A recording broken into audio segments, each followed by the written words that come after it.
안녕하세요. 오늘 이 시간에는 여러분들과 함께 비브라토에 대해서 한번 얘기해 보도록 하겠습니다. 사실 이 비브라토라는 것은 우리가 어떤 기본적으로 왼손과 또 오른손을 어느 정도 익힌 다음에 그 다음에 하는 어떤 기술이라고 여러분들한테 말씀드릴 수 있는데요.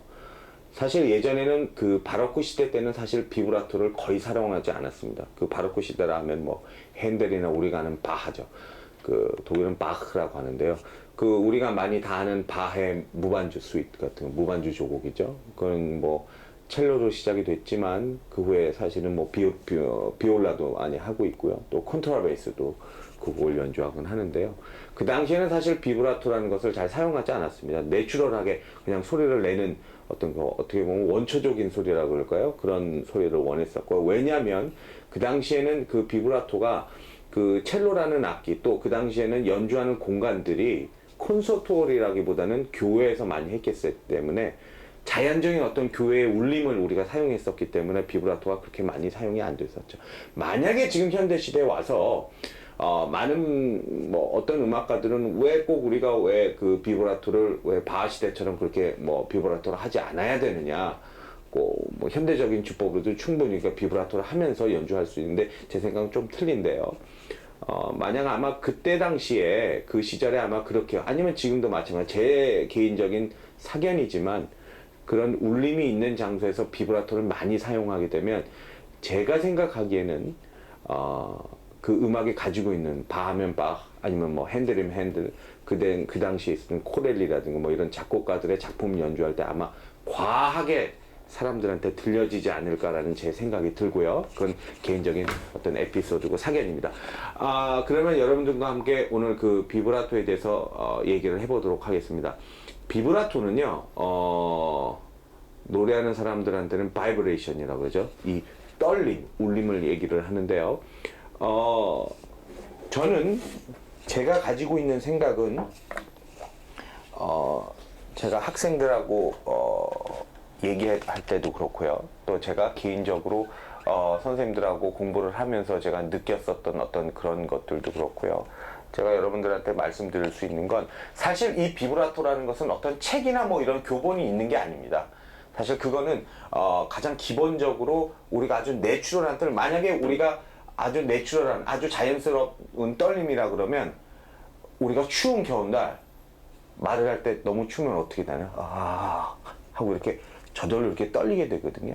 그렇기 때문에 이 자연스러운 움직이기 때문에 제 생각에는 이 자연스러운 움직임을 꺼내기 위해서는 어떤 따로 교본이 필요하지 않고요. 어떤 자기만의 어떤 개인적인 어떤 자연스러움을 꺼내야 되는데, 그러나 그 안에서도 틀림없이 법칙은 있는데요.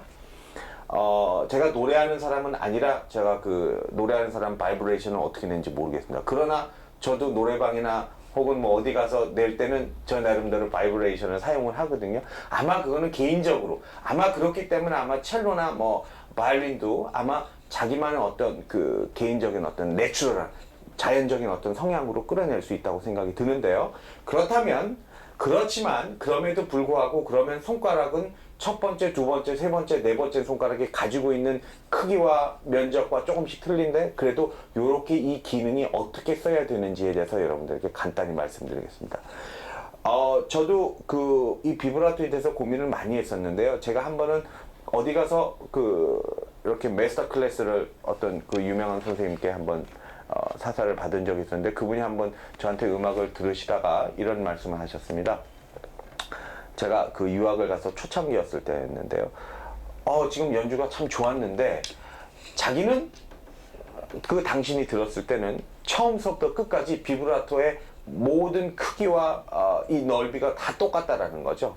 그래서 그분이 들으셨을 때는 굉장히 지루했었다고 그러시더라고요. 그러니까 흥미를 유발하지 않았었다고. 그러니까 처음부터 끝까지 너무 평온했었던 거죠. 왜냐하면 어떤 극적인 부분은 비브라토가 빨라야 되는 부분도 있을 거고, 격렬해야 되는 부분도 있을 거고, 또 느린 부분에서나 평온한 부분에서는 그거에 맞게끔 비브라토가 늦게 가야 되고 천천히 가야 되는 부분들이 있는데, 저는 그때 그 생각을 하지 못하고 그냥 거의 일정한 속도로 일정한 느낌으로 연주해서 아마 그분한테는 그렇게 지루하게 느껴졌었던 것 같아요. 그래서 제가 그 후에 생각했었던 건, 그렇다면 과연, 물론 이제 지금은 제가 곡의 느낌에 따라서 제가 뭐 어떨 때는 느리게도 비브라토를 표현하고 빠르게도 표현하고 넓게도 표현하고 좁게도 표현할 수 있지만, 그렇다면 그거 이전에, 그렇게 표현하기 이전에 그러면 기본적으로 내가 손가락을 어떻게 사용해야 되는지 제가 말씀드릴게요. 아마 여러분들 그냥 첼로를 앞에다 놓으시고요. 뭐 어떤 포지션도 상관없습니다. 뭐 처음 하시는 분들은 첫 번째 포지션을 잡으셔도 뭐 여기는 거의 상관없어요. 우리가 그 대신 지금은 한번 첫 번째 포지션을 한번 잡겠습니다. 어떤 줄이든 상관없습니다. 일단 뭐 D선이나 G선에, 저는 지금 D선에 놓고 있는데요. 아마 여러분들 보시면 첫 번째 손가락이 닿게 되면, 첫 번째 손가락은 말이죠, 지금 놓아져 있는 이 위치의 특성상 한번 천천히 한번 여러분들도 따라해 보세요. 밑으로도 그렇고요, 운동 방향이요. 항상 이 비브라토의 원리는 제가 항상 그 활을 그을 때도 그랬었고 움직임도 그랬었고, 항상 이 모든 움직임은 동적인 것보다 정적이어야 된다라는 걸 말씀드렸고요. 항상 원을 생각해야 된다고 여러분들한테 말씀드렸는데요. 여기도 마찬가지입니다. 첫 번째 손가락을 놓으면 말이죠, 움직임이 원을 그려야 되는데, 제가 항상 그 비브라토에 대해서 얘기할 때 강조하는 부분이, 우리가 어린아이들 보면 말이죠, 갓난아이들 볼 때 어떤 포즈를 취합니까? 이 아이들을 웃게 하기 위해서 도리도리 이렇게 합니다. 그죠? 그러면 이 움직임이, 우리가 뭐 별을 반짝할 때도 이렇게 움직이죠. 지금 그 움직임을 이용하시면 되는데요. 자연스럽게 손목과 손이 움직이면 되는데요. 그렇다면 1번 손가락을 놓여주시면, 1번 손가락에 아까 제가 도리도리 했었던 이 포즈를 제가 한번 취해 보겠습니다. 여러분들 저랑 같이 한번 지금 한번 해보시는데요. 그 포즈를 취하게 되면은요, 아래쪽도 가능하고 위쪽도 가능합니다. 이게 움직이기가 편합니다. 그런데 손가락이 2번, 3번, 4번으로 진행되면서 어떤 결과가 일어나는지 한번 보십시다. 1번을 할 때는 아래쪽도 그렇고 위쪽도 그렇고 움직이기가 쉽습니다. 2번 손가락을 짚으면요, 1번만큼은 아니지만 아래쪽도 물론 괜찮고 위쪽도 굉장히 편합니다. 근데 3번 서부서는요, 위쪽이 굉장히 불편합니다. 위쪽으로 움직이기가. 그러나 위쪽은 괜찮습니다. 4번은요, 아예 위쪽으로 가기가 힘듭니다. 왜? 첫 번째는 여기서부터 이 손가락이 없다고 치더라도 이만큼의 공간이 있기 때문에 이게 여백이 있는데, 4번은 여기가 마지막 선이기 때문에 밑으로 가기는 힘든 거죠. 그렇다면 밑으로 가긴 힘들어도 위쪽으로는 가능하다는 얘기죠. 그러면 제가 요거를 왜 말씀드리냐면, 우리가 비브라토를 할 적에 1번은 두 개를 다 써도 가능합니다. 아래 위로. 2번도 거의 많이 써줍니다. 지금 보이시죠? 새끼가 닿고 위로도 닿는 모습. 3번도 마찬가지입니다. 새끼가 닿을 수 있습니다. 근데 3번부터는 이렇게 닿는 게 부자연스럽게 지금 보여지실 거예요. 그리고 여러분들이 실제적으로 하셨을 때도 3번 조금 힘들 거예요. 그러나 위쪽은 또 가능합니다. 4번은요, 위쪽은 거의 힘듭니다. 1번처럼 하기가. 그 대신 위쪽은 가능하죠. 그 대신 제가 말씀드린 거 오해하지 마세요. 그렇다고 해서 3번은 이렇게 하라는 말씀이 아니고 4번은 이렇게 하라는, 이쪽 방향으로만 하는 것이 아니라, 그만큼 여러분들이 지금 각자 손가락에 가지고 있는 특성에 대해서 알아야 된다고 해서 지금 말씀드려요. 1번은 아래위가 다 가능하고요. 2번도 거의 많이 가능하고요. 3번은 위쪽이 조금 힘들지만 위쪽도 가능. 4번은 위쪽은 좀 힘들고 위쪽이 가능합니다. 각 손가락이 가지고 있는 특성들을 잘 생각을 하셔서 연습을 하실 때 아래 위, 3번은 위쪽도 가능하지만 위쪽을 좀 중심으로, 4번도 하지만 위쪽을 중심으로 해서 여러분들이 천천히 비브라토를 각 손가락마다 가지고 있는 제가 말씀드린 특성을 가지고 생각하고 연습을 하시면 훨씬 좋아지실 거고요. 마치 비브라토는요, 연습하실 때 처음부터 빨리 연습하지 마시고요. 왜냐면 우리가 지금 이 포즈를 잡고 있는 이 설정이 제대로 놓여있지 않는 상태에서 비브라토 연습을 과도하게 되면 힘이 너무 많이 들어가기 때문에 오히려 악영향을 미칩니다. 그러니까 어떻게 해야 되냐면, 마치 여러분들이 돌멩이를 우리 잡아서 바닷가나 강에 가면 우리가 돌 던지지 않습니까? 그러면 돌이 어떻게 됩니까? 옆으로 싹 던지면 한 번 튀기고 두 번 튀기고 세 번 튀기고 가다가 물속에 꼬르륵 하고 잠기게 됩니다. 마치 그런 움직임이라는 거죠. 처음에는 천천히 시작을 하시고 그 다음에는 점점 돌이 빨리빨리 튀겨나가는 것처럼 그 다음에는 이 개수를 늘려주시고 마치 이 파장이라 그러죠. 이 파장이 맨 처음에는 우리가 심장박동수 이게 기계에다 끼고 하면 어떻습니까? 정상인 사람들은 이렇게 그래프가 가는데 이게 점점 요동을 치면 어떻게 됩니까? 운동을 하면 이렇게 그래프가 막 움직이겠죠. 마치 그것처럼 왼손도 천천히부터 시작해서 이 파장이 점점 넓어지는 연습을 일단 오른손 볼을 빼고 천천히 연습을 해 주십시오. 그럴 때 항상 여러분들이 기억해 주셔야 되는 거, 제가 항상 강조하는 거, 왼손이랑 오른손이 항상 둥걸어야 된다는 거죠. 제가 아까 말씀드린 힘이 들어가게 되면 이게 이렇게 찌그러지게 됩니다. 혹은 이 손가락은 비브라토라고 있는데 나머지 손가락들은 위로 올라간다든가, 혹은 내가 지금 이걸 하고 있는데 이게 접힌다든가, 혹은 이 양쪽 방향이 다 가능해야 된다. 한쪽 방향으로만 한다든가, 아니면 한쪽 방향으로. 방향이 잘못된다거나.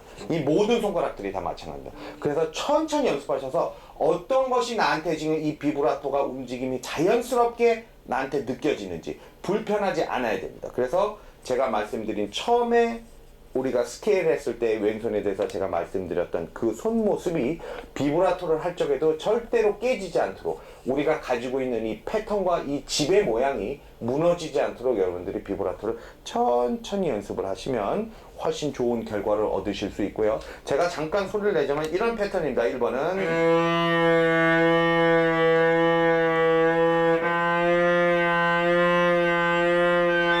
할 때도 항상 이 모든 손가락들이 패턴이 깨지지 않도록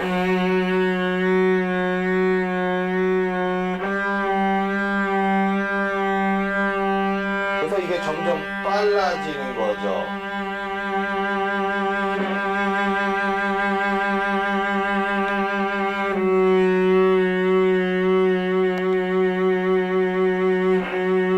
마치 우리가 공을 여기다 놓으면 어떻습니까? 탕탕탕탕탕탕탕탕탕탕 이렇게 공이 튀기게 되죠. 마치 그런 느낌이다. 공을 튀겼습니다. 그 다음에 점점 공이 어떻게 되냐? 탕탕탕탕탕탕탕탕탕.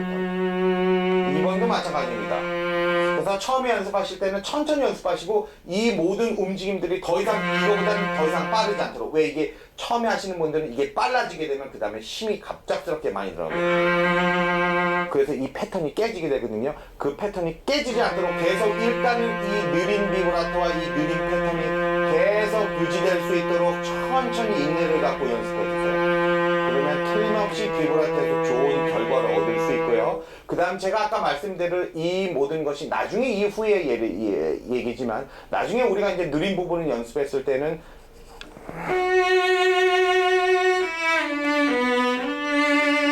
이건 별로 안 어울리겠죠.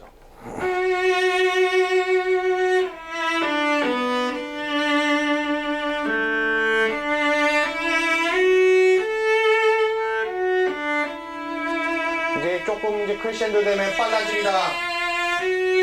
다시 좀 느려져서 조절하게 되는 거죠.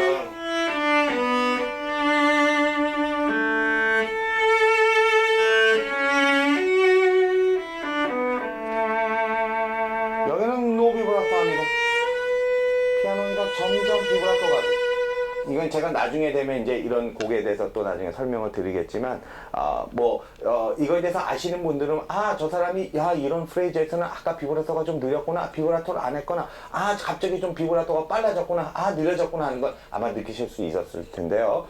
일단은 그런 움직임들이 되기 전에 먼저 첫 번째 제가 아까 말씀드린 대로 각자 손가락이 어느 쪽 방향으로 비브라토를 해야 먼저 편안할 수 있는지도 먼저 익히시면 그 다음에 천천히 그 다음에는 아까 제가 말씀드린 대로 물에 이 파장이 점점 일듯이 천천히부터 시작해서 편안한 포즈가 계속 지속이 될 때 그 다음에 점점 개수를 늘리시는 연습을 할 수 있게끔 여러분들이 노력하시면 비브라토가 아마 좀 더 좋은 비브라토가 되지 않을까 생각이 되고, 나중에 제가 또 시간이 되면 그 다음에는 이제 하이 포지션에 올라갔을 때 또 비브라토에 대해서 여러분들한테 또 말씀을 드리도록 하겠습니다.